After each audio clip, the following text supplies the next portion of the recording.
नमस्कार दोस्तों, एक बार फिर आपका इंडिया के सबसे बड़े ऑनलाइन प्लेटफॉर्म अनअकैडमी में हार्दिक स्वागत और अभिनंदन।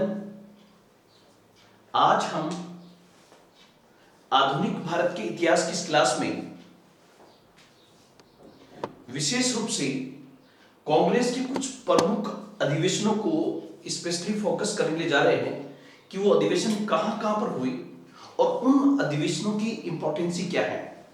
तो आज हम यूपीएससी प्री के पॉइंट से कुछ ऐसे पॉइंट्स को फोकस करना चाहेंगे जहां से इंटरनली यूपीएससी आपसे प्रश्न पूछ सकती है।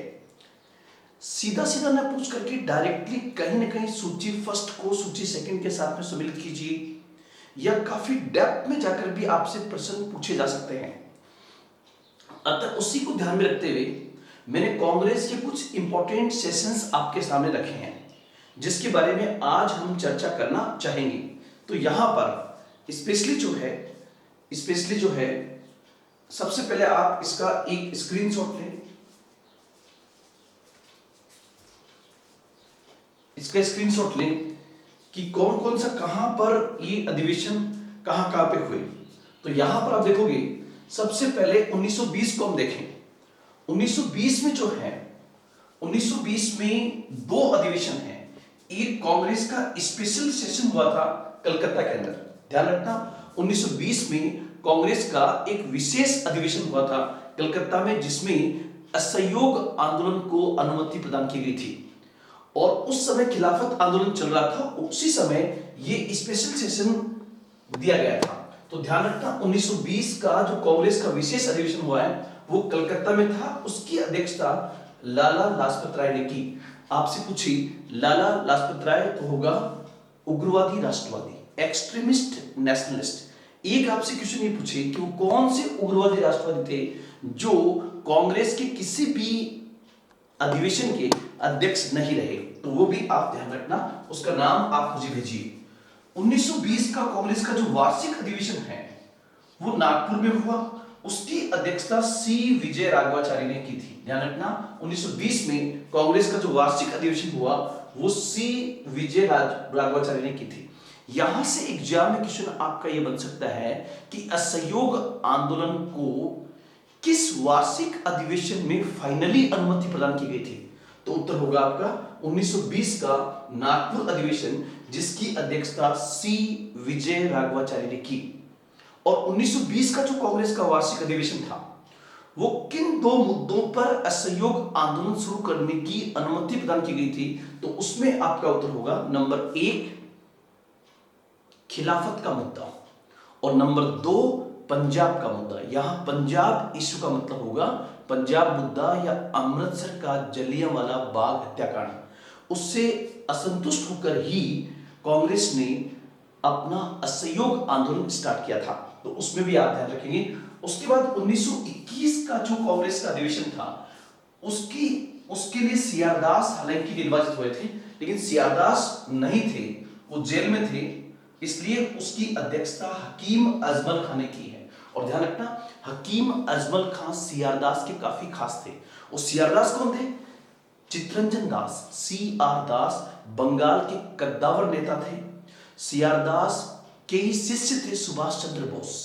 और ध्यान रखना जब गांधी असहयोग आंदोलन को वापस लेंगे तो सीआर दास के और गांधी जी के नहीं बनेगी। तो उसको हम देखते हैं 1922 में कांग्रेस का वार्षिक अधिवेशन गया में हुआ। गया कहां पर है? बिहार के अंदर गया में हुआ जहां पर अध्यक्षता सीआर दास ने की, चित्तरंजन दास। और जब इस अधिवेशन की अध्यक्षता किसमें, जब 1922 में कांग्रेस के वार्षिक अधिवेशन की अध्यक्षता सीआर दास ने की तो सीआर दास ने एक प्रपोजल रखा था। क्या? उन्होंने कहा कि बदलती हुई परिस्थितियों में कांग्रेस को 1919 के अधिनियम के अंतर्गत 1923 में होने वाले चुनाव में भाग लेना चाहिए ताकि हम विधान परिषदों में पहुंचकर ब्रिटिश सत्ता का पर्दाफाश कर सकें और हमारे बाहरी संघर्ष को आंतरिक संघर्ष के साथ जोड़ सकें। और यहीं पर सीआर दास ने यह भी कहा कि हमें स्वराज की स्थापना के लिए पूरे प्रयास करने चाहिए। और यहां इंपॉर्टेंट देखिए, ये जो 1922 का गया अधिवेशन था, इससे पहले की घटना क्या थी कि इससे पहले गांधी 5 फरवरी 1922 को चोरी चोरा कांड के बाद 12 फरवरी 1922 को असहयोग आंदोलन को वापस ले चुके थे। इसलिए कांग्रेस के कई लोग अंदर से असंतुष्ट थे। उसमें से दो प्रमुख थे, सी आर दास और मोतीलाल नेहरू। और उसके बाद जब कांग्रेस का गया अधिवेशन हुआ जिसकी अध्यक्षता सी आर दास ने की, तो सी आर दास ने कहा कि कांग्रेस को अब बदलती हुई परिस्थितियों में चुनाव में भाग लेना चाहिए। लेकिन जो गांधीवादी थे, क्योंकि उसमें गांधी जेल में थे, और जो गांधीवादी थे जैसे सी राजगोपालाचारी, राजेंद्र प्रसाद, सरदार पटेल, इन्होंने सी आर दास की बात को स्वीकार नहीं किया। मतलब सी आर दास ने गया अधिवेशन में जो प्रपोजल रखा कि कांग्रेस को बदलती हुई परिस्थितियों में भाग लेना चाहिए, वो प्रपोजल ही फेल हो गया। अब आप सोचिए कि जो कांग्रेस का अध्यक्ष है और उस अध्यक्ष की बात को ही नहीं स्वीकारा जा रहा हो, तो उसका अध्यक्ष पद पर रहना नैतिक रूप से ज्यादा अच्छा नहीं होगा। तो नैतिकता के आधार पर इन्होंने कांग्रेस के अध्यक्ष पद से इस्तीफा दे दिया और एक नई पार्टी की स्थापना की, सी आर दास और मोतीलाल नेहरू ने, जिसको इतिहास में किस नाम से जानते हैं? स्वराज पार्टी। आपसे एग्जाम में क्वेश्चन ये आएगा कि स्वराज पार्टी की स्थापना कांग्रेस के किस अधिवेशन के बाद में की गई थी? तो उत्तर होगा कांग्रेस का गया अधिवेशन। कांग्रेस के गया अधिवेशन के बाद में इसकी स्थापना की गई थी। नेक्स्ट फिर हम आगे बढ़े। 1923 में कांग्रेस का वार्षिक अधिवेशन दिल्ली में हुआ, जिसकी अध्यक्षता मौलाना अबुल कलाम आजाद ने की। मौलाना अबुल कलाम आजाद ने की। तो यहां पर यह ध्यान रखना, मौलाना अबुल कलाम आजाद जो थे, जिनका नाम बहुत लंबा है, सिर्फ शॉर्ट फॉर्म में है मौलाना अबुल कलाम आजाद। मौलाना अबुल कलाम बहुत बड़े गांधीवादी थे और कई जगह, देखो ध्यान रखना, 1923 का ये जो अधिवेशन दिल्ली में हुआ है, उसके लिए कई जगह काकीनाडा लिखा हुआ है। कुछ बुक्स में काकीनाडा है, उसमें दिल्ली लिखा है, तो उसमें आप कंफ्यूज ना होना। 1923 में मौलाना आजाद कांग्रेस के अध्यक्ष बने। इंपॉर्टेंट चीज क्या है, उस समय जब ये कांग्रेस के अध्यक्ष बने तो यंगेस्ट कांग्रेसी थे जो कांग्रेस प्रेसिडेंट बने 35 साल की एज के अंदर। ध्यान रखना, मौलाना आजाद साहब का जन्म जो है सऊदी अरब में मक्का में हुआ था।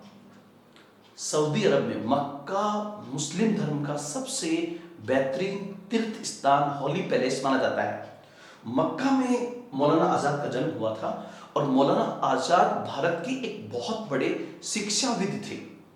इसलिए आजादी के बाद लंबे समय तक मौलाना आजाद जो है वो शिक्षा मंत्री रहे। और इवन आपको पता होगा 1940 से 1945 के बीच में, 1940 से 1945 के बीच में जो कांग्रेस के अधिवेशन हुए थे, उसमें भी आजाद साहब की भूमिका सबसे अहम थी। उसके बाद हम आगे चलें तो आएगा तो मौलाना आजाद के बारे में ध्यान रखना, मौलाना आजाद उस समय सबसे यंगेस्ट थे जो कांग्रेस के अध्यक्ष बने। नेक्स्ट पॉइंट हम चले, 1924 का बेलगांव अधिवेशन की अध्यक्षता गांधी जी ने की, महात्मा गांधी। 1924 का जो बेलगांव अधिवेशन है, बेलगांव अधिवेशन की अध्यक्षता गांधी जी के द्वारा की गई। बेलगांव कहां पड़ता है? तो बेलगांव जो है वो बेसिकली कर्नाटक के अंदर है। बेलगांव कर्नाटक में है। यहां पर यूपीएससी आपसे डेप्थ में जाकर ये क्वेश्चन पूछ सकती है कि कांग्रेस का जो 1924 का बेलगांव अधिवेशन हुआ था, उस अधिवेशन को वहां पर करवाने में और उसकी मेजबानी वहां पर किसने की थी? किसकी? 1924 की कांग्रेस अधिवेशन की। और ये एकमात्र ऐसा कांग्रेस अधिवेशन था जिसकी अध्यक्षता गांधी ने की है। इससे पहले या इसके बाद किसी भी अधिवेशन में उन्होंने अध्यक्षता नहीं की है। तो ये पॉइंट्स आपको ध्यान रखना है कि 1924 में जो बेलगांव अधिवेशन हुआ था वो पहला अधिवेशन था जिसकी अध्यक्षता गांधी जी के द्वारा की गई थी। मैंने क्वेश्चन क्या पूछा? कि 1924 का जो बेलगांव में कर्नाटक में हुआ था, उसमें सबसे अहम रोल किस व्यक्ति का था इस अधिवेशन को बेलगांव में कराने में? तो नाम आएगा गंगाधर राव देशपांडे। ये नाम आप याद रखना, गंगाधर राव देशपांडे। अभी तक यूपीएससी में ये क्वेश्चन नहीं पूछा गया है, अभी तक यूपीएससी में ये वाला प्रश्न नहीं पूछा गया है। आपसे क्वेश्चन क्या पूछे कि 1924 का कांग्रेस का जो बेलगांव अधिवेशन, जो एकमात्र अधिवेशन था जिसकी अध्यक्षता गांधी जी ने की, उस अधिवेशन की बेलगांव में मेजबानी किस व्यक्ति के द्वारा की गई थी? उत्तर होगा गंगाधर राव देशपांडे। शायद आपने नाम नहीं सुना होगा, लेकिन आप कर्नाटक जाइए और कर्नाटक में देखिए, जब कर्नाटक पीसीएस पढ़ाया जाता है तो वहां कहा जाता है the lion of Karnataka. Karnataka का शेर किसे कहा जाता है? तो उत्तर होगा गंगाधर राव देशपांडे को। कर्नाटक का शेर कहा जाता है इनको, द लॉयन ऑफ कर्नाटका। और इन्होंने वहां के जो सूती वस्त्र उद्योग के जो लोग थे, जो मजदूर थे, जो किसान थे, और कर्नाटक के अंदर नेशनल मूवमेंट को फैलाने में गंगाधर राव देशपांडे की बहुत बड़ी भूमिका थी। तो यहां पर मैंने एक इनडायरेक्टली क्वेश्चन बताया कि 1924 में कांग्रेस का अधिवेशन बेलगांव में हुआ, जिसकी अध्यक्षता गांधी जी ने की, परंतु इस अधिवेशन को बेलगांव में करवाने में किस व्यक्ति की भूमिका थी? तो उत्तर होगा गंगाधर राव देशपांडे। हालांकि कर्नाटक पीसीएस में क्वेश्चन पूछा गया था, जो शायद आपको यूपीएससी में न पूछे, कि गांधी जी ने जो भाषण दिया था बेलगांव अधिवेशन के अंदर, उसका कन्नड़ अनुवाद किस व्यक्ति ने किया था? उसका कन्नड़ अनुवाद किस व्यक्ति ने किया था? उसी भाषण का कन्नड़ भाषा में ट्रांसलेशन किसने किया था? आप कमेंट बॉक्स में लिखकर बताएं। अगर आपको नहीं आएगा तो मैं बताऊंगा आपको। नेक्स्ट आगे बढ़े हम, और नेक्स्ट पॉइंट आपको जो आएगा, गंगाधर राव देशपांडे ने बेलगांव अधिवेशन में अहम भूमिका की थी, और 1924 का बेलगांव अधिवेशन ऐसा पहला अधिवेशन था जिसकी अध्यक्षता गांधी ने की। इसके बाद वो किसी भी अधिवेशन में नहीं आए। उसके बाद में हम आगे बढ़े तो होगा 1925 का जो कांग्रेस का अधिवेशन था, 1925 का जो कांग्रेस अधिवेशन था, ये बेसिकली कानपुर के अंदर हुआ। 1925 का कांग्रेस अधिवेशन कानपुर में हुआ, जिसकी अध्यक्षता सरोजनी नायडू ने की, जिसकी अध्यक्षता सरोजनी नायडू ने की। ये बिंदु भी आप ध्यान रखना, ये इंपॉर्टेंट पॉइंट यहां पर है। आपसे पूछे कि भारतीय राष्ट्रीय आंदोलन में कांग्रेस की पहली महिला अध्यक्ष कौन थी? कांग्रेस की पहली महिला अध्यक्ष, तो उत्तर होगा आपका एनी बेसेंट। आयरलैंड की एनी बेसेंट ने 1917 के अंदर कांग्रेस की अध्यक्षता की थी। वह भारतीय राष्ट्रीय कांग्रेस की पहली महिला अध्यक्ष थी। कौन? एनी बेसेंट, जिनके दो न्यूज़पेपर्स इंपॉर्टेंट है, न्यू इंडिया एंड कॉमनवेल्थ। तो वो पॉइंट आप यहां पर ध्यान रखोगे। मेरी आपसे रिक्वेस्ट है कि भारत को खिला सरोजनी नायडू ने किस व्यक्ति को कहा था कि वह हिंदू मुस्लिम एकता का प्रतीक है? तो होगा मोहम्मद अली जिन्ना। किसको कहा था? मोहम्मद अली जिन्ना को। और सरोजनी नायडू की विशेषता क्या होगी? ये पहली भारतीय महिला थी जो कांग्रेस की अध्यक्ष बनी, क्योंकि एनी बेसेंट जो थी वो महिला तो थी, लेकिन वो आयरलैंड की थी, इसलिए पहली अध्यक्ष होगी एनी बेसेंट, लेकिन पहली भारतीय महिला अध्यक्ष होगी सरोजनी नायडू। सरोजनी नायडू। और सरोजनी नायडू किस राज्य की राज्यपाल बनी थी?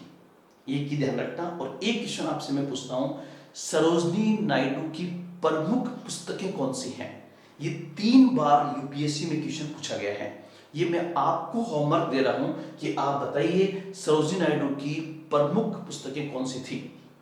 और एक आपको जैसा कि पता है, जो सविनय अवज्ञा आंदोलन है, जिसकी स्टार्टिंग गांधी ने दांडी यात्रा के रूप में स्टार्ट की थी, साबरमती से दांडी गांधी गए थे, उस समय धरसाना यात्रा, जो धरसाना में नमक कारखाना था, उस धरसाना यात्रा का नेतृत्व किस महिला ने किया था? तो उत्तर होगा सरोजनी नायडू।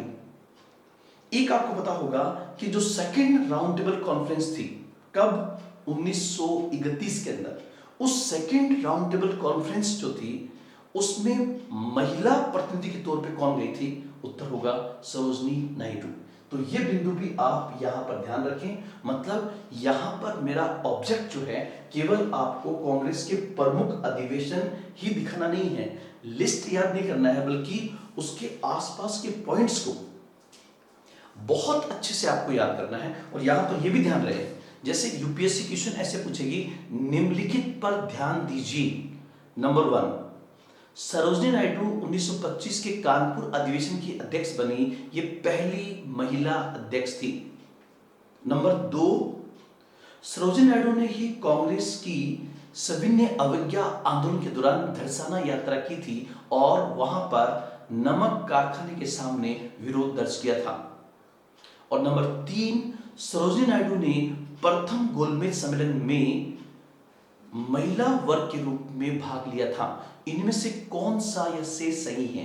केवल एक 2 3, केवल 2, ऐसे आपका ऑप्शन होगा। तो आप ध्यान से आप बताना इसका ABCD में क्या उत्तर होगा, क्योंकि बहुत सूक्ष्म दृष्टि से ध्यान में रखा जाता है। जैसे वो प्रथम गोलमेज सम्मेलन नहीं गई, क्योंकि फर्स्ट राउंड टेबल कॉन्फ्रेंस में तो कांग्रेस ने भाग नहीं लिया था, वो किसमें गई थी? सेकंड के अंदर।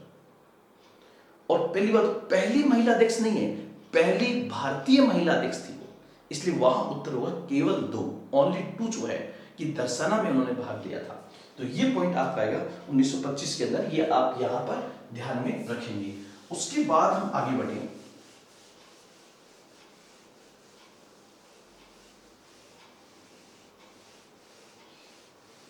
1926 में 1926 में कांग्रेस का अधिवेशन गुवाहाटी में हुआ। 1926 में कांग्रेस का अधिवेशन गुवाहाटी में हुआ, जिसकी अध्यक्षता एस श्रीनिवास अयंगर के द्वारा की गई थी।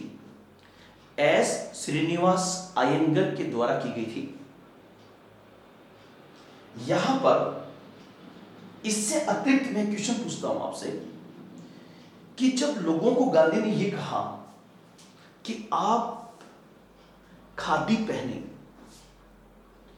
मैं खादी का इस्तेमाल बहुत अधिक करता हूं, तो एक कांग्रेसी कार्यकर्ता ने यह कहा कि गांधी खादी पहनने का मन तो हमारा भी करता है,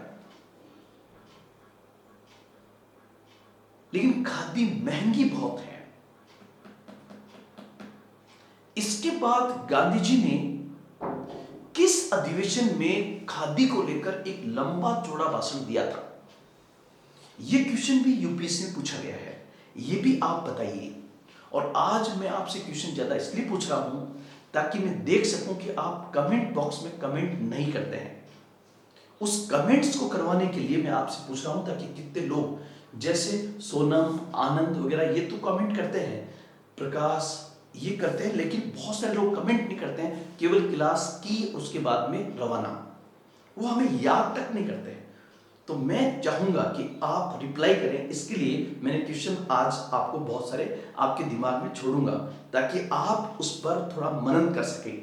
नेक्स्ट, 1927 में कांग्रेस का अधिवेशन मद्रास में हुआ। आप कमेंट कीजिए कि मद्रास अधिवेशन में कांग्रेस ने क्या निर्णय लिया था। 1927 में कांग्रेस का अधिवेशन जो मद्रास में हुआ था, 1927 1927 और कांग्रेस का वार्षिक अधिवेशन हुआ था मद्रास के अंदर, और मद्रास अधिवेशन की अध्यक्षता की थी M.A. अंसारी के द्वारा।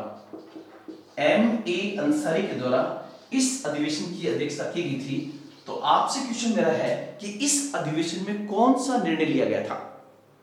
तो आप इसका उत्तर ढूंढने का प्रयास करें। थोड़ा सा मैं आपको हिंट देता हूं कि नवंबर 1927 में, मतलब इस अधिवेशन से एक महीने पहले, नवंबर 1927 में कांग्रेस, नवंबर 1927 में ब्रिटिश सरकार ने, ब्रिटिश गवर्नमेंट ने, ब्रिटिश सरकार ने 1919 के अधिनियम की समीक्षा करने के लिए साइमन कमीशन का गठन किया था। साइमन कमीशन का गठन किया था 1927 में, नवंबर 1927 के अंदर साइमन कमीशन का गठन किया था। और जो साइमन कमीशन का गठन हुआ, उस समय साइमन कमीशन नवंबर 1927 में वो लंदन में ही है, लेकिन जो दिसंबर 1927 में मद्रास में कांग्रेस का अधिवेशन हुआ, उसमें यह निर्णय लिया गया कि फरवरी 1928 में साइमन कमीशन जब भारत आएगा तो हमें साइमन कमीशन का हर स्तर पर और हर रूप में साइमन कमीशन का जबरदस्त विरोध करना है। यह विरोध करने का निर्णय किस अधिवेशन में लिया गया था? तो उत्तर होगा दिसंबर 1927 की कांग्रेस के मद्रास अधिवेशन में, जिसकी अध्यक्षता M.A. अंसारी के द्वारा की गई थी। M.A. अंसारी के द्वारा की गई थी। इसलिए आप देखिए 1927 से 1928, मतलब जब तक 1928 का अधिवेशन नहीं होगा तब तक कांग्रेस की होने वाली तमाम मीटिंग्स की अध्यक्षता कौन करेंगे? M.A. अंसारी करेंगे। और जैसा कि हम लोग जानते हैं कि 19 फरवरी 1928 में जैसे ही साइमन कमीशन बॉम्बे आएगा तो उसका जबरदस्त विरोध किया जाएगा।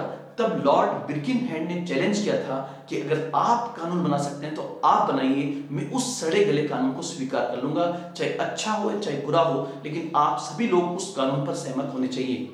उसके बाद दिल्ली में पहला सर्वदलीय सम्मेलन हुआ था। उस दिल्ली में होने वाले पहले, दूसरे, तीसरे सर्वदलीय सम्मेलन की अध्यक्षता भी किसने की थी? तो उत्तर होगा M.A. अंसारी। ये क्वेश्चन भी आप यहां पर याद कर लेना, एग्जाम में आ सकता है। और ध्यान रखना, जो सेकंड सर्वदलीय सम्मेलन ऑल पार्टी कॉन्फ्रेंस हुई थी, सेकंड सर्वदलीय सम्मेलन जो बॉम्बे में हुआ था, उसी में साइमन कमीशन के अगेंस्ट के अंदर नेहरू कमेटी बनाई गई थी। और वो नेहरू कमेटी अपनी रिपोर्ट देती है, जिसमें नेहरू कमेटी ने कहा, जिसकी अध्यक्षता मोतीलाल नेहरू ने की थी, और मोतीलाल नेहरू ने कहा कि भारत को डोमिनियन स्टेटस मिलना चाहिए।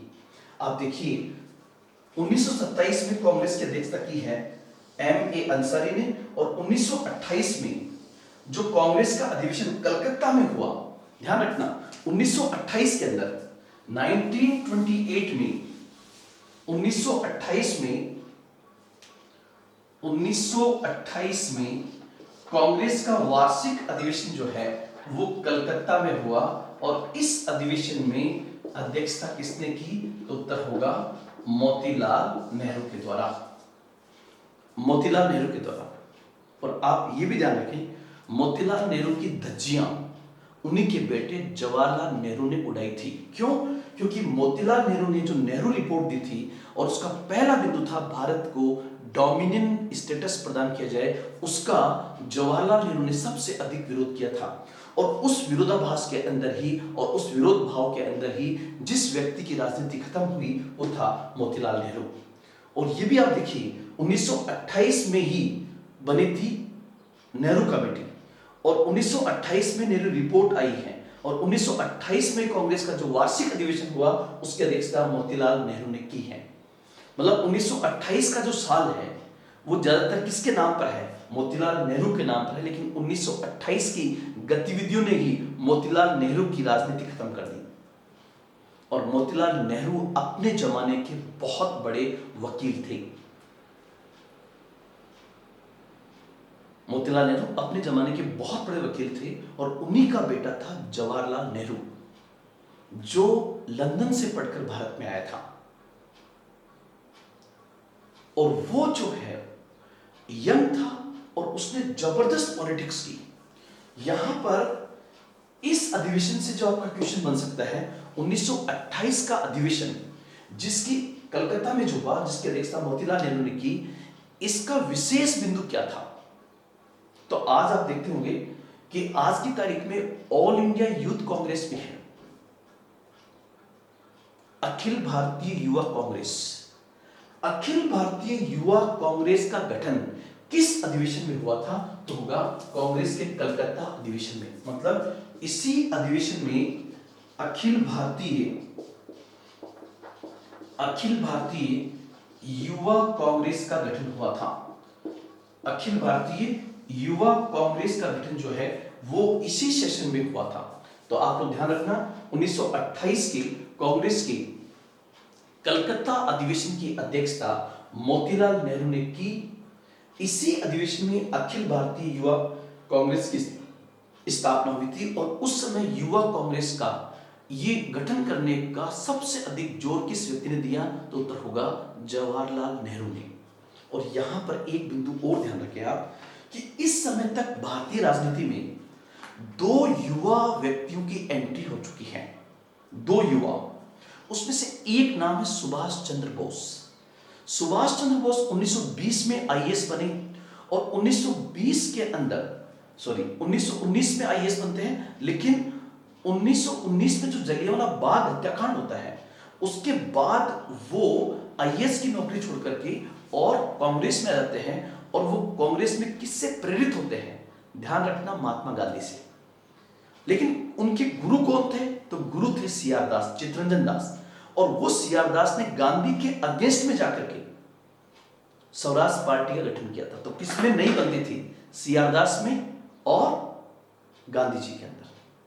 अब सीआर दास का शिष्य है सुभाष चंद्र बोस और सुभाष चंद्र बोस हमेशा सीआर दास के साथ रहते थे। तो जाहिर सी बात है गांधी जी में शुरू से ही सुभाष चंद्र बोस के साथ नहीं बनती है। और मोतीलाल नेहरू भी सीआर दास के साथ था, इसलिए गांधी के और मोतीलाल नेहरू के बिल्कुल नहीं बनती थी। लेकिन मोतीलाल नेहरू की राजनीति को किसने खत्म किया, तो उत्तर होगा जवाहरलाल नेहरू ने। इसलिए गांधी अपना हाथ किस पे रखेगा, जवाहरलाल नेहरू पर। इसका मैं क्वेश्चन आपको कराऊंगा।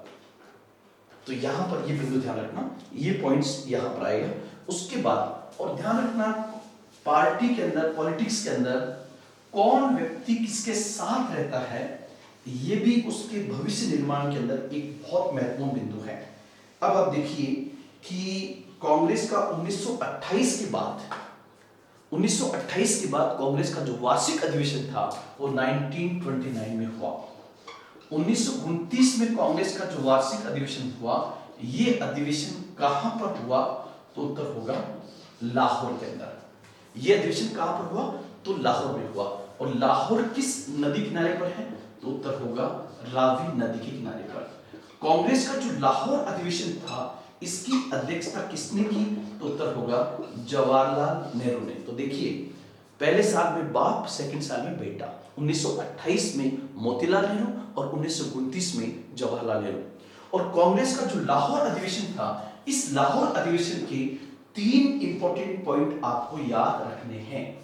कांग्रेस का जो लाहौर अधिवेशन था, उस लाहौर अधिवेशन के 3 बिंदु आपको याद रखने हैं। नंबर 1, ये पहला अधिवेशन था जिसमें कांग्रेस ने अपना लक्ष्य पूर्ण स्वराज घोषित किया। अब आपको ये पूछ ले कि कांग्रेस ने 1929 में पूर्ण स्वराज क्यों घोषित किया, क्योंकि 1928 में जो नेहरू कमेटी आई थी उसने अपनी रिपोर्ट का पहला बिंदु डोमिनियन स्टेटस रखा था। उस डोमिनियन स्टेटस का विरोध करने के लिए कि अब वक्त आ गया पूर्ण स्वराज का, इसलिए कांग्रेस ने यहां पर अपना टारगेट क्या रखा, पूर्ण स्वराज, फुल इंडिपेंडेंस। और इस पूर्ण स्वराज को परिभाषित कहां किया जाएगा, 1931 के कांग्रेस के कराची अधिवेशन के अंदर, वहां मैं बताऊंगा आपको। और दूसरा, इसी अधिवेशन में कांग्रेस ने 26 जनवरी 1930 को, ध्यान रखना अधिवेशन कब हुआ है शुरू, 1929 लास्ट में, दिसंबर के आसपास, और कुछ दिन तक चलेगा। तो 26 जनवरी 1930 को प्रथम स्वतंत्रता दिवस मनाया गया था। प्रथम स्वतंत्रता दिवस मनाया गया था। फर्स्ट इंडिपेंडेंस डे हमने कब बनाया था, राष्ट्रीय आंदोलन के दौरान ही 26 जनवरी 1930 को। लेकिन चूंकि हम आजाद 15 अगस्त को होते हैं, इसलिए इस 26 जनवरी की डेट को याद रखने के लिए 26 जनवरी 1950 को हमने हमारा संविधान स्वीकार किया। उसके बाद तीसरा, इस अधिवेशन का तीसरा बिंदु क्या था, इसी में यह तय किया गया कि कांग्रेस पुनः एक नागरिक अवज्ञा आंदोलन शुरू करेगी। इसी अधिवेशन में यह तय हुआ कि कांग्रेस एक सिविल डिसओबीडिएंट मूवमेंट को शुरू करेगी, जिसके तहत सविनय अवज्ञा आंदोलन शुरू किया गया था। तो 3 पॉइंट हैं। 1929 में कांग्रेस का वार्षिक अधिवेशन लाहौर में हुआ। लाहौर किस नदी किनारे पर है? रावी नदी के तट पर। इसलिए जो भारतीय स्वतंत्रता का जो झंडा लहराया गया था वो कहां लहराया गया? रावी के तट पर। और इसी अधिवेशन में पूर्ण स्वराज की घोषणा की गई थी। और जहां पूर्ण स्वराज की घोषणा की गई, ये एक थोड़ी विडंबना रही कि जिस जगह हमने पूर्ण स्वराज की घोषणा की, जब भारत का 1947 में विभाजन हुआ तो हमारा एक इंपॉर्टेंट सिटी लाहौर जो था वो पाकिस्तान में चला गया। और लाहौर के साथ हमारी कौन सी याद छुपी हुई है? लाहौर के साथ सबसे इंपॉर्टेंट है, यहीं पर कांग्रेस ने पूर्ण स्वराज की घोषणा की थी। यहीं पर हमने 26 जनवरी 1930 को प्रथम स्वतंत्रता दिवस मनाया था। और इसी अधिवेशन में नागरिक अवज्ञा आंदोलन शुरू करने की घोषणा की गई थी, जिसके बाद गांधी दांडी यात्रा करते हुए सविनय अवज्ञा आंदोलन को शुरू करते हैं। तो ये बिंदु भी आप यहां पर ध्यान रखना।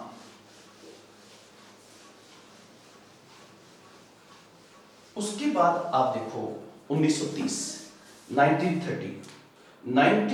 में कांग्रेस का अधिवेशन नहीं हुआ। 1930 में कांग्रेस का सेशन नहीं हुआ। तो आप कहोगे कि सर 1930 में कांग्रेस का सेशन क्यों नहीं हुआ? तो 1930 में कांग्रेस ने सविनय अवज्ञा आंदोलन शुरू कर दिया है। कांग्रेस ने अपना लक्ष्य पूर्ण स्वराज घोषित कर दिया है। और पूर्ण स्वराज लक्ष्य जब घोषित कर दिया, इसका मतलब अंग्रेजों का पूरी तरह से विरोध और पूरी तरह से आजादी की मांग। इसलिए जब कांग्रेस पूर्ण स्वराज की घोषणा कर देती है और सिविल डिसऑर्डर मूवमेंट शुरू कर देती है, और कांग्रेस ये भी घोषणा करती है कि वह फर्स्ट गोलमेज सम्मेलन में भाग नहीं लेगी, तो इन कारणों से 1930 में कांग्रेस को प्रतिबंधित कर दिया गया था। और जब कांग्रेस को बैन किया गया, इस कारण 1930 में कांग्रेस का सेशन नहीं हो सका। उसके बाद हम चले 1931 के अंदर कांग्रेस का वार्षिक अधिवेशन जो है वो हुआ कराची के अंदर, जिसको हम कांग्रेस का कराची अधिवेशन कहते हैं, जिसको हम कांग्रेस का कराची समिट कहते हैं। और इस कराची अधिवेशन की अध्यक्षता सरदार वल्लभ भाई पटेल ने की थी।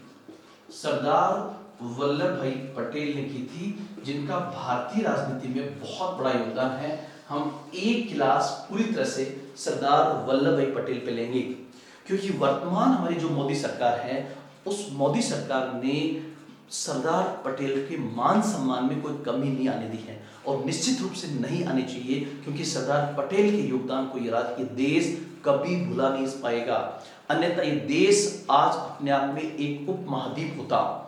क्यों? क्योंकि रियासतों का विलय करने में किस व्यक्ति की सबसे बड़ी भूमिका थी? सरदार वल्लभ भाई पटेल की। और इस बार बहुत ऊंची मूर्ति बनाई गई है, जिसको भी देखने का मन करता है। इसलिए सरदार पटेल से आपका क्वेश्चन बन सकता है। तो सरदार पटेल पे मैं एक अलग से पूरी क्लास लूंगा, उसको आप देखना। लेकिन 1931 का कांग्रेस का कराची अधिवेशन इंपॉर्टेंट क्यों माना जाता है, ये क्वेश्चन आपसे पूछे तो आप लोग ध्यान रखना। 1931 का कांग्रेस का कराची अधिवेशन, 1931 का कांग्रेस का कराची अधिवेशन 3 कारणों से महत्वपूर्ण माना जाता है।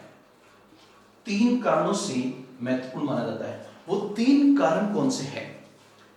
3 कारणों में पहली बात तो होगा, नंबर 1, इसी अधिवेशन में पूर्ण स्वराज शब्द को परिभाषित किया गया था। मतलब आपसे पूछे कि किस अधिवेशन में पूर्ण स्वराज शब्द को डिफाइन किया गया था, तो आपका उत्तर होगा कराची अधिवेशन। कांग्रेस के कराची अधिवेशन में ही सबसे पहले पूर्ण स्वराज को परिभाषित किया गया था। और पूर्ण स्वराज का अर्थ क्या था, जो मैंने आपको बताया है। पूर्ण स्वराज का अर्थ क्या होगा? तो पूर्ण स्वराज का, अभी तक कांग्रेस कह रही थी कि हमारी डिमांड है राजनीतिक आजादी, लेकिन 1931 तक पहुंचते पहुंचते राष्ट्रीय आंदोलन पर वामपंथी प्रभाव आ चुका था, लेफ्टिस्ट मूवमेंट का इंपैक्ट आ चुका था। और लेफ्टिस्टों ने कहा, क्या कर लोगे आजादी प्राप्त करके? अगर तुम आजाद होगे तो केवल अंग्रेजों से, लेकिन समाज का एक तबका ऐसा है जिसको आजादी के बाद भी नहीं मिलेगी। क्यों? क्योंकि भारतीय समाज ब्राह्मण, क्षत्रिय, वैश्य और शूद्रों में बटा हुआ है। भारतीय समाज जमींदार और किसान में बटा हुआ है, भारतीय समाज उद्योगपति और मजदूर में बटा हुआ है। इसलिए अगर आजादी मिलेगी, राजनीतिक आजादी अंग्रेजों से मिलेगी, तो किसको मिलेगी? जमींदार को, बड़े बड़े वकील को, उद्योगपतियों को, गरीब को नहीं मिलेगी, दलित को नहीं मिलेगी। इसलिए अगर पूर्ण स्वराज आपको प्राप्त करना है तो सबसे पहले पूर्ण स्वराज को डिफाइन कीजिए। इसलिए लेफ्टिस्ट का जो प्रभाव आया उसको संतुलित करने के लिए कांग्रेस ने फिर डिफाइन किया कि पूर्ण स्वराज का अर्थ क्या होगा, और यहां पे कहा पूर्ण स्वराज का अर्थ होगा राजनीतिक आजादी के साथ साथ, राजनीतिक आजादी के साथ साथ आर्थिक और सामाजिक आजादी, आर्थिक और सामाजिक आजादी यहां पर रखी गई थी। तो यह था कांग्रेस का 1931 का कराची अधिवेशन, जिसकी अध्यक्षता सरदार वल्लभ भाई पटेल ने की। ये 3 कारणों से फेमस है। नंबर 1, इसी अधिवेशन में पहली बार पूर्ण स्वराज शब्द को परिभाषित किया गया था, जिसका अर्थ था राजनीतिक आजादी के साथ साथ आर्थिक और सामाजिक आजादी। और आपको पता है हमारे संविधान में सामाजिक, आर्थिक, राजनीतिक न्याय की बात की गई है।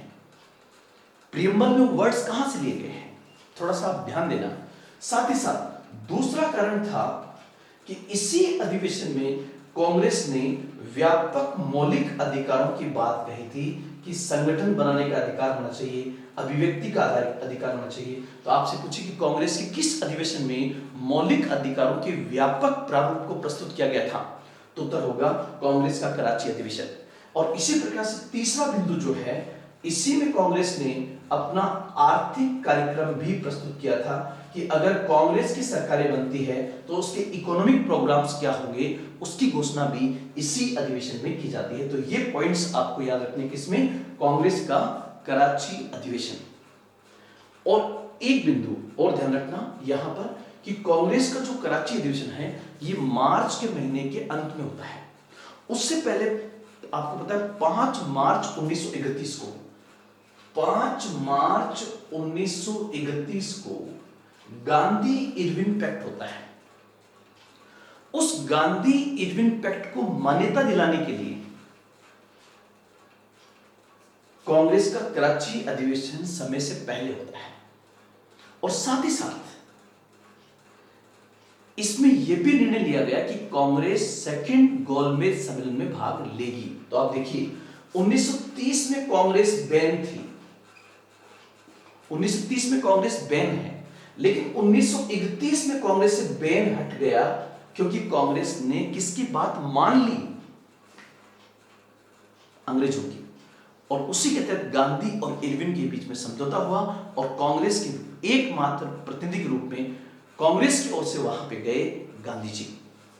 तो ये बिंदु भी याद रखना। और इसी अधिवेशन से 7 दिन पहले 23 मार्च 1931 को भगत सिंह को फांसी हुई थी।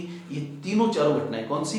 5 मार्च 1931 को भगत सिंह को फांसी, 5 मार्च 1931 को गांधी इरविन पैक्ट, 23 मार्च 1931 को भगत सिंह, राजगुरु, सुखदेव को फांसी, और 29 मार्च 1931 को कांग्रेस का कराची अधिवेशन, जिसमें गांधी इरविन पैक्ट को मान्यता दी गई और कांग्रेस सेकंड गोलमेज सम्मेलन में भाग लेगी, ये निर्णय लिया गया।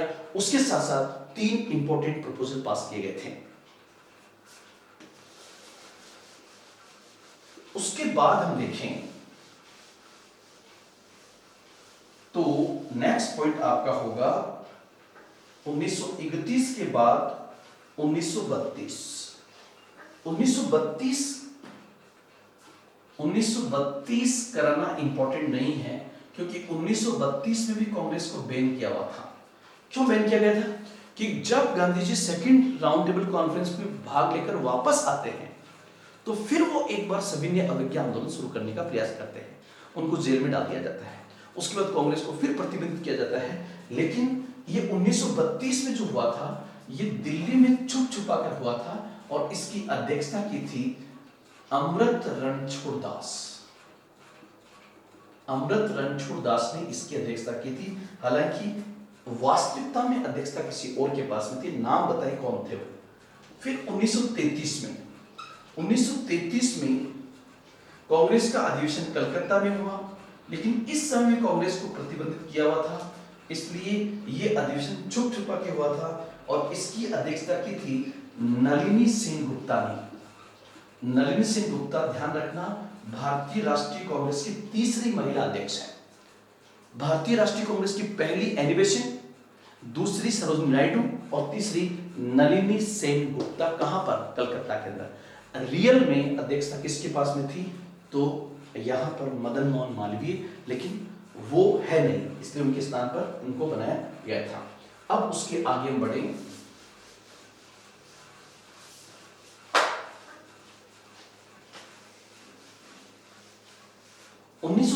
में 1934 में कांग्रेस का अधिवेशन बॉम्बे में हुआ और इस अधिवेशन की अध्यक्षता किसने की? डॉक्टर राजेंद्र प्रसाद ने की। डॉक्टर राजेंद्र प्रसाद ने की। फिर 1935 में जो है कांग्रेस का अधिवेशन हुआ या नहीं हुआ, फिर एक बार मैं आप पे क्वेश्चन छोड़ता हूं। आज मैंने ये तय कर रखा है कि मैं आपसे रिप्लाई चाहता हूं। मैं वापस कह रहा हूं, 1935 में हुआ या नहीं हुआ? अगर हुआ तो कहां हुआ, प्लीज आप रिप्लाई करें। आगे बढ़ते हैं और उसके बाद का इंपॉर्टेंट अधिवेशन जो है 1936 का लखनऊ अधिवेशन। 1936 का कांग्रेस का अधिवेशन है लखनऊ अधिवेशन और लखनऊ अधिवेशन की अध्यक्षता जवाहरलाल नेहरू ने की। जवाहरलाल नेहरू ने 1936 के कांग्रेस के लखनऊ अधिवेशन की अध्यक्षता की। दूसरी बार ये कांग्रेस के अध्यक्ष बने थे, सेकंड टाइम ये कांग्रेस के अध्यक्ष बने। और यहां इंपॉर्टेंट चीज जो आपको ध्यान में रखनी है वो क्या रखनी है कि 1935 का अधिनियम आ चुका था और 1935 के अधिनियम के अंतर्गत 1937 में प्रांतों में चुनाव होने वाले हैं। इसलिए 1936 के अधिवेशन में तय किया गया था कि कांग्रेस जो है वो जवाहरलाल नेहरू के नेतृत्व में कांग्रेस चुनाव लड़ेगी। इसलिए पूरे भारत के अंदर धमाकेदार कांग्रेस का चुनाव का प्रचार जो किया था वो 1936 में जवाहरलाल नेहरू ने किया था। 1936-37 जो है वो जवाहरलाल नेहरू के नाम पर है और इस समय जवाहरलाल नेहरू कांग्रेस के बहुत बड़े नेता बनकर उभरे, क्योंकि नेहरू ने गांव-गांव और शहर-शहर में जाकर कांग्रेस की मीटिंग की और कांग्रेस को वहां तक फैला दिया। इसलिए यहां पर ये इंपॉर्टेंट बन जाता है 1936 का अधिवेशन, क्योंकि 1936 का अधिवेशन इंपॉर्टेंट इसलिए है कि 1935 के अधिनियम के अंतर्गत 1937 में जो चुनाव होने वाले हैं उन चुनावों का प्रचार की कमांड किसके हाथ में थी? तो उत्तर होगा जवाहरलाल नेहरू के हाथ में। और जैसा कि आप लोग जानते हो, इसके बाद में भी जो अधिवेशन हुआ, इसके बाद में जो हुआ 1937 में कांग्रेस का वार्षिक अधिवेशन फैजपुर में हुआ। फैजपुर में और इसकी अध्यक्षता भी जवाहरलाल नेहरू ने की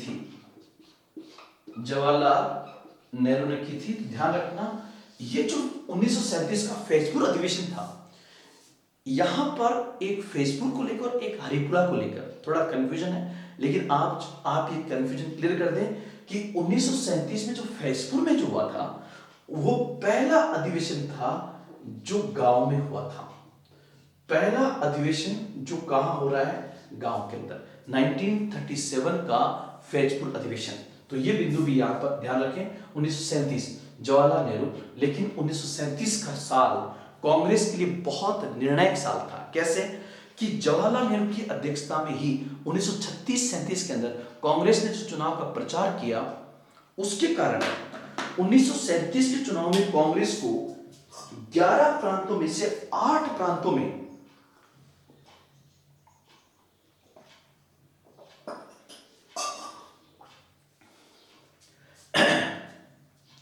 कांग्रेस ने 11 प्रांतों में से 8 प्रांतों में कांग्रेस ने सरकार बनाई थी और 8 प्रांतों में सरकार की बनी, तो उस समय रातों रात अगर किसी का कद बढ़ा तो व्यक्ति था जवाहरलाल नेहरू। मतलब, और यहां पर कहीं ना कहीं पूरा हाथ जो था वो गांधी जी ने भी अपना हाथ नेहरू पे रख दिया था। 37 के चुनाव के बाद। और जवाहरलाल नेहरू कांग्रेस के बहुत बड़े लीडर बने और कांग्रेस के युवा तेज तर्रार लीडर थे। और आप देखिए यहां से 1937 के बाद पूरी तरह से भारतीय राजनीति को कैप्चर कर लेंगे कौन? जवाहरलाल नेहरू।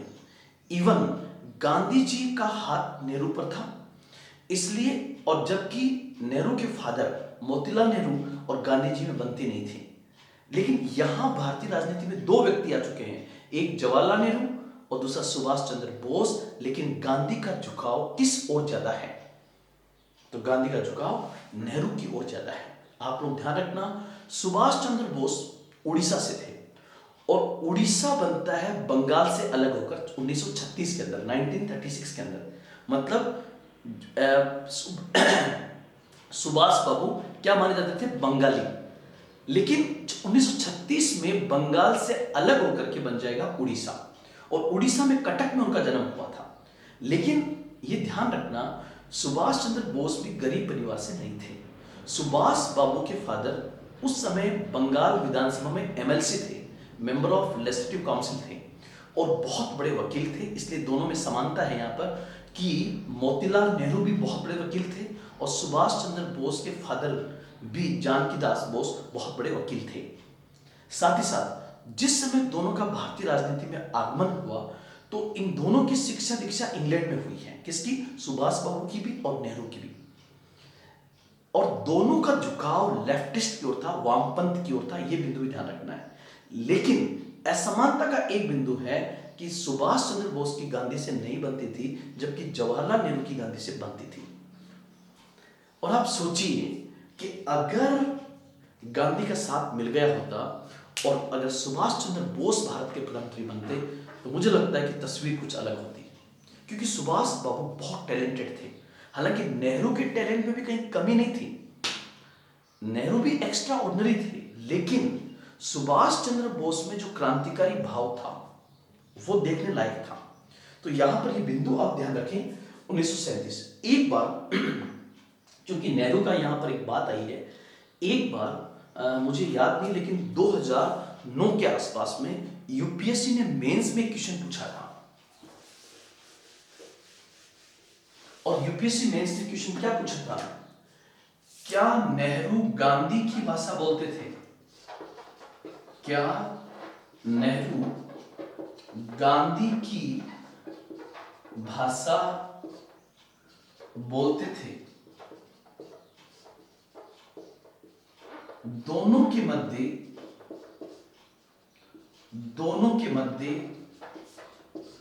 सहमति एवं असहमति के बिंदुओं को स्पष्ट कीजिए। दोनों के मध्य सहमति और असहमति के बिंदुओं को स्पष्ट कीजिए। मान लीजिए इस टाइप का क्वेश्चन आपके पास में आता है। क्वेश्चन क्या पूछा गया? क्या नेहरू, अगर साहब दिखाई नहीं दे रहा हो तो आप लिख लें। क्वेश्चन पूछा गया है, क्या नेहरू मतलब जवाहरलाल नेहरू, क्या नेहरू गांधी की भाषा बोलते थे? दोनों के मध्य सहमति और असहमति के बिंदुओं को स्पष्ट कीजिए। जिस समय यूपीएससी में क्वेश्चन पूछा गया था उस समय यूपीएससी में वर्ड लिमिट 150 और 250 थी, और ये क्वेश्चन पूछा गया था लगभग 250 शब्दों के अंदर। किसमें? आईएएस प्री के अंदर, यूपीएससी प्री के अंदर पूछा गया था। क्वेश्चन वापस रिपीट कर रहा हूं कि क्या नेहरू गांधी की भाषा बोलते थे? क्या नेहरू गांधी की भाषा बोलते थे? दोनों के मध्य सहमति और असहमति के बिंदुओं को स्पष्ट कीजिए। जब आप उत्तर लिखने बैठोगे आज की तारीख में, आज आप उत्तर लिखने बैठना तो आपके सामने सबसे बड़ी समस्या आएगी कि सर शुरू कहां से करें। जबकि यहां पर ये टैलेंट होना चाहिए कि वहां आपको इतना टाइम नहीं मिलेगा कि आप इतना सोच सको कि क्या लिखें। वहां तो कॉपी मिली, लिखना शुरू, और उस समय एग्जैक्टली जब शुरू तो उत्तर ही जाना चाहिए, तभी आपकी एक बेस्ट रैंक आ सकती है। तो यहां पर इस बिंदु का स्पेशली ध्यान रखें।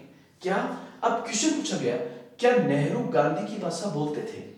और आप देखिए प्रश्न के अंदर ही उत्तर छुपा हुआ है, दोनों के मध्य सहमति और असहमति के बिंदुओं को स्पष्ट कीजिए। मतलब सहमति भी है उनके बीच में और असहमति भी है। क्वेश्चन ने कह दिया है कि 100%, क्योंकि अगर नेहरू और गांधी के बीच में सहमति और असहमति नहीं होगी तो नेहरू कभी नेहरू नहीं हो सकता था। नेहरू का गुरु गांधी जरूर है, लेकिन उसने कुछ हटकर किया है, तभी तो भारतीय राजनीति में नेहरू की भी एक जगह है। तो अब सबसे पहले दिक्कत जो आएगी वो आएगी कि आप इसकी भूमिका कहां से बनाएंगे और फिर आपका उत्तर आएगा। अब जैसे यहां पर क्वेश्चन ये कहा गया कि क्या नेहरू गांधी की भाषा बोलते थे, तो एक उत्तर तो ये हुआ हां भाषा बोलते थे, एक उत्तर नहीं भाषा नहीं बोलते थे। तो ध्यान रखना इस प्रकार के उत्तर जो होते हैं वो हां या ना में नहीं लिखे जाते हैं। हां ना में ऐसा उत्तर नहीं होगा, आपको थोड़ा सा बेहतर लिखना होगा। अब बेहतर लिखने के लिए पहले आप सोचिए थोड़ा सा कि आप उसमें क्या लिखोगे, कि क्या नेहरू गांधी की भाषा बोलते थे। अगर ये आपसे पूछा जाए तो आप क्या लिखेंगे यहां पर। हाँ, मैं थोड़ा सा हिंट आपको दे रहा हूं, आप कमेंट बॉक्स में अपना उत्तर डाल सकते हैं। कमेंट बॉक्स में आप उत्तर डाल सकते हैं। तो यहां पर क्या नेहरू गांधी की भाषा बोलते थे, दोनों के मध्य सहमति और असहमति के बिंदुओं को स्पष्ट कीजिए। अगर मैं इसकी शुरुआत करता तो कैसे करता, मैं कहता अब यहां पर नेहरू पहले गांधी बाद में, लेकिन मैं पहले गांधी को लूंगा क्योंकि गांधी का कद भारतीय राजनीति में नेहरू से बड़ा है, वो राष्ट्रपिता है। तो कैसे शुरुआत करेंगे, गांधी एवं नेहरू दोनों ही भारतीय राष्ट्रीय आंदोलन के दो महत्वपूर्ण आधार स्तंभ कोमा स्वतंत्रता सेनानी कोमा प्रमुख कांग्रेसी एवं राष्ट्रीय राजनीति के दिशा निर्देशक थे। यह सत्य है कि नेहरू गांधी के अनुयायी थे और उनके सिद्धांतों को और उनकी विचारधारा को सहज स्वीकार भी करते थे, परंतु गांधी से अलग नेहरू का अपना व्यक्तित्व था, नेहरू के अपने सिद्धांत थे, नेहरू की भी अपनी विचारधारा थी और नेहरू की भी अपनी सोच थी। इसलिए भारतीय राजनीति में नेहरू का कद भी गांधी के कद के समकक्ष नहीं तो कम भी नहीं है। अर्थात ये सत्य है कि नेहरू गांधी के अनुयायी थे, परंतु भारतीय राजनीति में उनका भी अपना एक महत्वपूर्ण स्थान है। अब फिर पैरा चेंज होगा और पैरा चेंज में आपको बताना है सहमति और असहमति। जैसे अब सहमति के अंदर असहमति बतानी है, क्योंकि असहमति इतनी ज्यादा नहीं है जितनी बड़ी सहमति है। जैसे दोनों का ही लक्ष्य भारतीय राष्ट्रीय आंदोलन को आगे बढ़ाकर भारत को आजाद कराना था। दोनों का ही लक्ष्य भारतीय राष्ट्रीय आंदोलन को आगे बढ़ाकर भारत को आजाद करवाना था, परंतु जहां एक ओर गांधी संघर्ष विराम संघर्ष की रणनीति पर बल देते थे, वहीं दूसरी ओर नेहरू सतत संघर्ष की बात करते थे। पहला पॉइंट। दूसरा पॉइंट, गांधी का झुकाव गांधीवादी मूल्यों और समाजवाद की ओर था, समाजवादी विचारधारा की ओर था, परंतु नेहरू का झुकाव साम्यवाद की ओर था, वामपंथ की ओर। तीसरा, गांधी ने कुटीर उद्योगों पर बल दिया जबकि नेहरू ने बड़े उद्योगों की वकालत की। ऐसे करके 4-5 पॉइंट निकाल के बताने अतः स्पष्ट है कि नेहरू गांधी की विचारधारा को मानते थे, परंतु उनकी भी अपनी अलग सोच और अलग व्यक्तित्व था। इसलिए भारतीय राष्ट्रीय आंदोलन में गांधी है और नेहरू। तो ये उत्तर आएगा। इस उत्तर के लिए फैक्ट की आवश्यकता नहीं है, आपको अपने अंदर से निकालना होगा। हो सकता है कि जो मैंने बोला उससे बेहतर आंसर आप लिख दो, क्योंकि आपको डायरेक्शन मिल चुकी है। इसलिए आप जो है कल उत्तर जरूर लिखकर भेजेंगे। तो ये पॉइंट्स आपके यहां पर आएगा। नेक्स्ट हम चले उसके बाद में, तो नेक्स्ट बिंदु जो होगा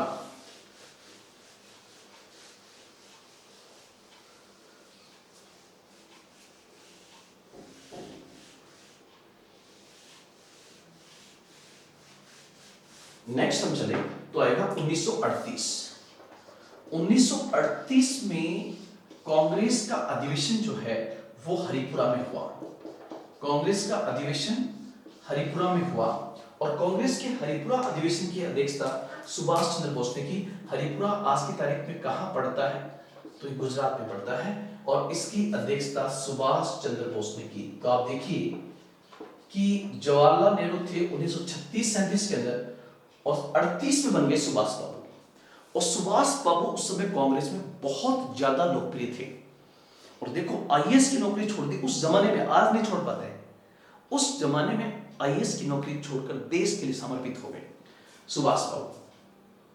1938 में कांग्रेस का अधिवेशन जो है हरिपुरा में हुआ, जिसकी अध्यक्षता सुभाष चंद्र बोस ने की। हरिपुरा गुजरात में आता है। ध्यान रखना, इसी अधिवेशन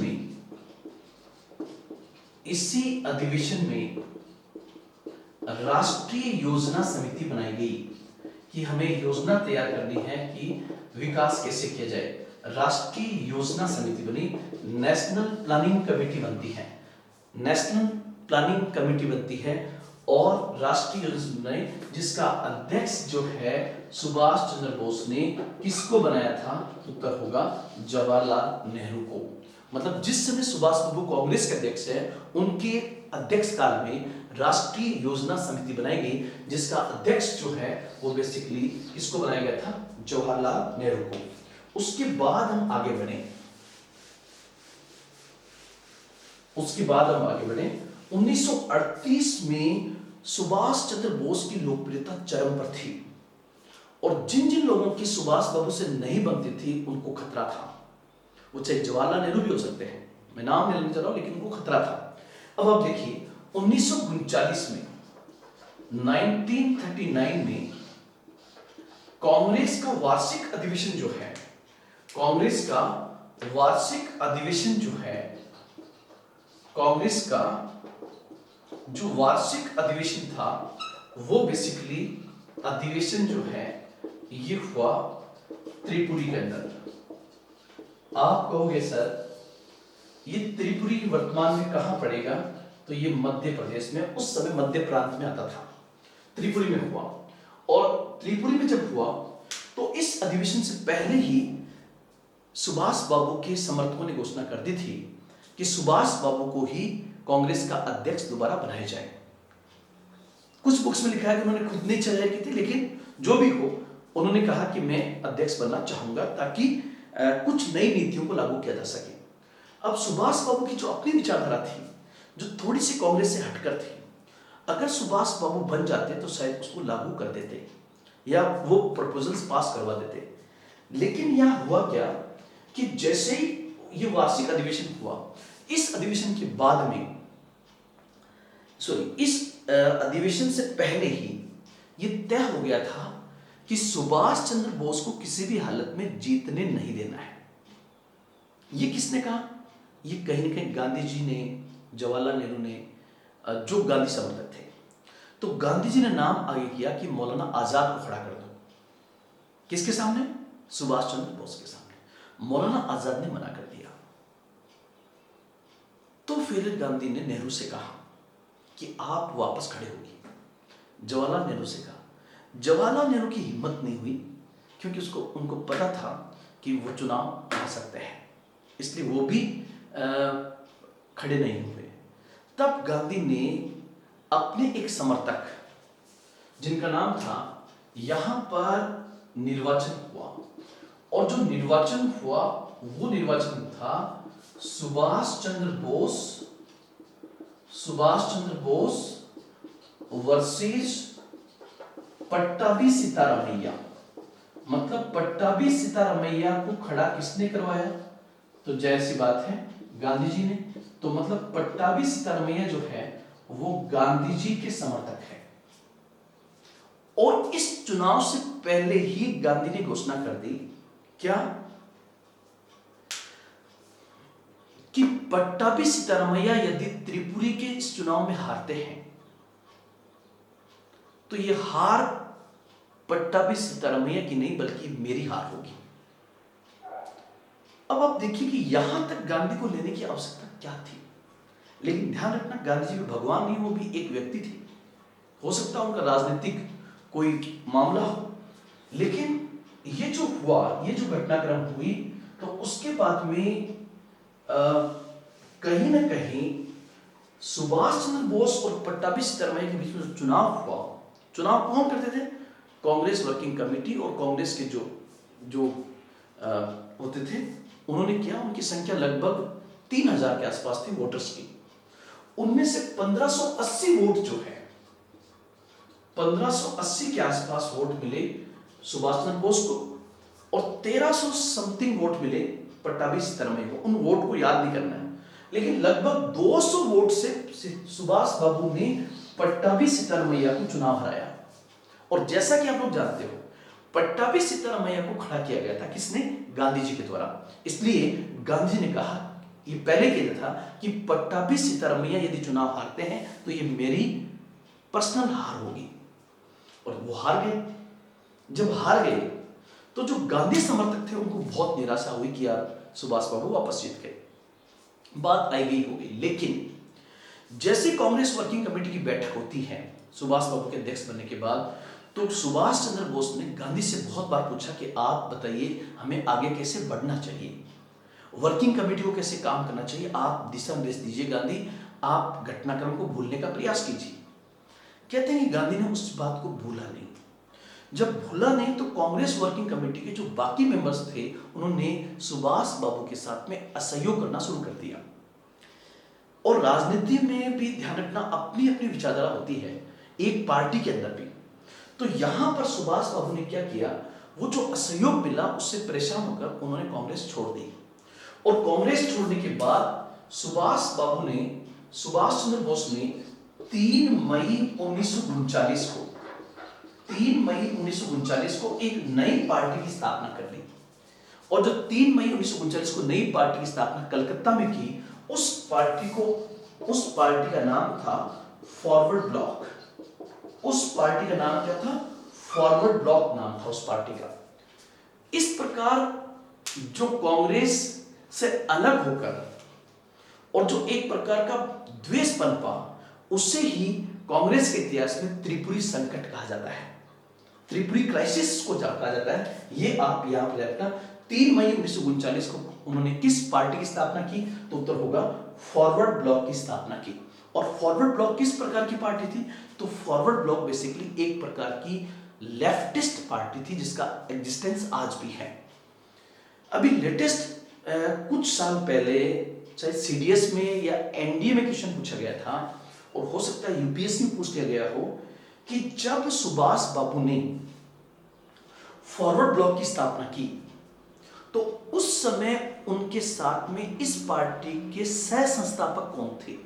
ये क्वेश्चन पूछा गया है। तो देखो कितना छोटा सा क्वेश्चन है, लेकिन कितना छोटा फैक्ट है, लेकिन कितना इंपॉर्टेंट क्वेश्चन पैदा कर रहा है।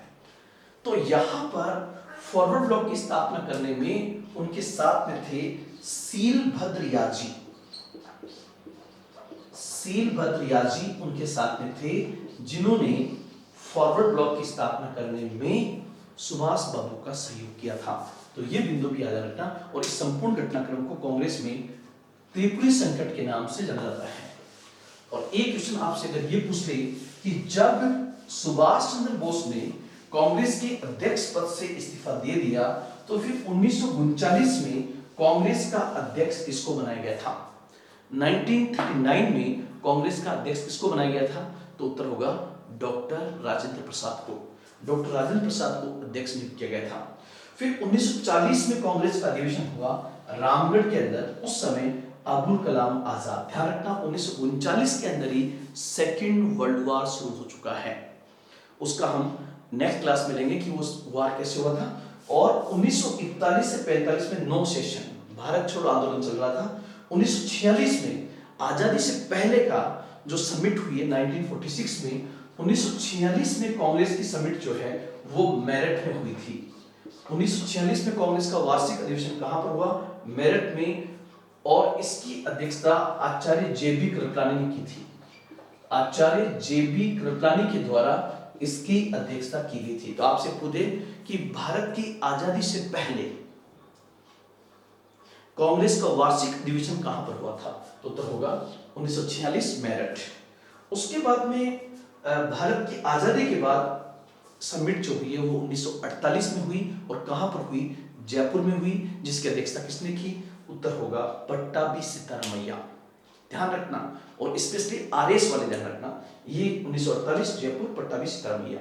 तो दोस्तों आज हमने कांग्रेस के कुछ वार्षिक अधिवेशनों पर चर्चा की, आधुनिक भारत के इतिहास की इस क्लास में।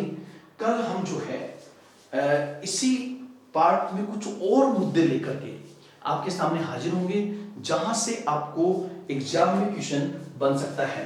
तो कल हम फिर मिलेंगे एक नए टॉपिक के साथ आधुनिक भारत के इतिहास में। आप अपना रिवीजन लगातार जारी रखें। आज इतना ही। जय हिंद, जय भारत।